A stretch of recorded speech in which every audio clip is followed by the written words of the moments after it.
Hey, I'm Terry with TwoHubs.com, and I'm going to be breaking down the 2014 Rotor Q-Ring catalog. Now that the cycling world is starting to see the light and the true benefits behind Rotor Q-Rings, Rotor has been listening and significantly expanding the line for the Q-Rings and the compatibility across the board. So why don't you spend the next few minutes with me while we get into what's new for 2014. So back in 2012, we headed over to Eurobike in Germany, and we were really intrigued by this new offering from Rotor. This is the Qxl Q-Ring. At first glance, you're going to see that it's got significantly more ovalization. It's about maybe a little over 5% more ovalization than the standard Q-Ring. Now, Rotor developed this. They were approached by David Millar, who was signed onto the Garmin Pro Cycling team, and he wanted them to optimize their design. Obviously, he's a well-accomplished cyclist, former TT champion with a fantastic pedal stroke, high cadence, and ultimately what they came up with was this. And he immediately saw the benefits. Also found that they were stiffer from the asymmetric chainrings he was having to ride before, and they were also much more consistent in shifting. So. But this was only offered by Rotor in a 53-38 chainring combination. For us mortals sometimes, or for people that aren't able to ride a lot and don't have that high cadence and aren't able to maintain that, it actually kind of can be a little bit cumbersome to turn over, a 53 all day long, a 53-38 combination. So what Rotor has done for 2014 is they're offering these chainrings in a number of different combinations. So the 53-38 is still available in the 110 BCD, as well as the Shimano 110 BSD. Again, 53-38 was the standard. So what is new for 2014 is they're offering it in a 52-36, which is a mid-compact, what we like to call mid-compact chainring configuration, and also in a cyclocross configuration, which is a 46-36. Now going back to that Shimano Dura-Ace 9000 110 BSD crank here, they also offer that in a TT configuration, which is going to be a 54-44. Now, what's new again for 2014 as well is the 130 BCD offerings for the Rotor Qxl chainring, and this is offered in a TT configuration, which is going to be a 54-44, and also in a 53-41. So the Qxl is here to stay. Now, for you campy riders, what's new for 2014 from Rotor is they're offering the Q-Rings in a mid-compact configuration. So in that 113 BCD crank arm, you're going to be able to run a 52-36, which is definitely very exciting and long-awaited.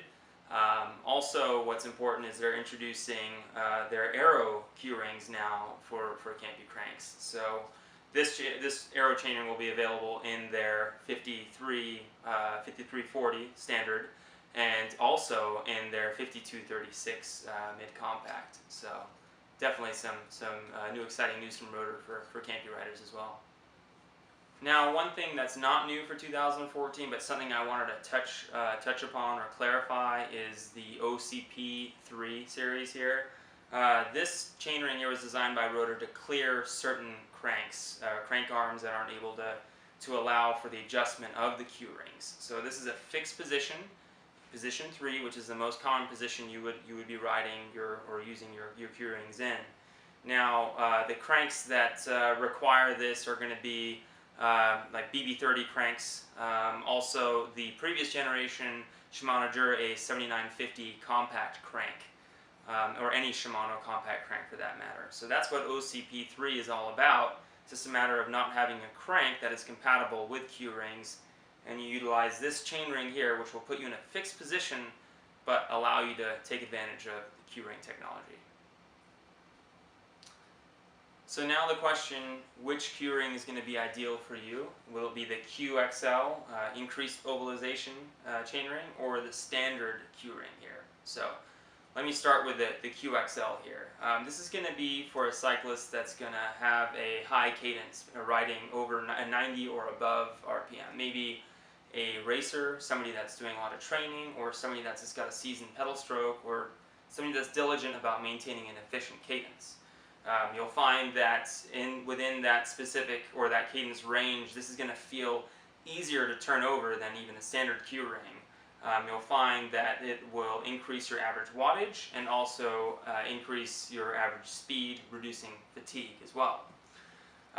One thing to note is if you're not within, if you find yourself, if you're a gear grinder, lower cadence, you're not in that range, this is going to feel, you actually feel the ovalization as you're pedaling, and you're not going to really be taking advantage of the Qxl. So, and if that's the case, you definitely want to consider the standard Q-Ring here, which I've found to be if you will, a good tool or asset for any cyclist. This is typically what I ride on myself. The way I describe these chain rings to folks that haven't experienced them before is riding Q-Rings for a number of months, going back to a standard round chain ring. The Q-Rings actually feel a lot more round. They just feel right. You can't really experience that unless you put time on the Q-Rings and then go back to a traditional round chain ring. So, but again, just to summarize, this is going to be somebody riding in that efficient high cadence zone all the time, whether that's a racer, somebody training, or somebody that's always diligent about keeping a high cadence. And this is going to be more for, I want to say, just general purpose use, even for racers. But again, you won't be any disadvantage if you drop below an optimal cadence with this chain ring. Well, that concludes my review of the 2014 Rotor Q-Ring catalog.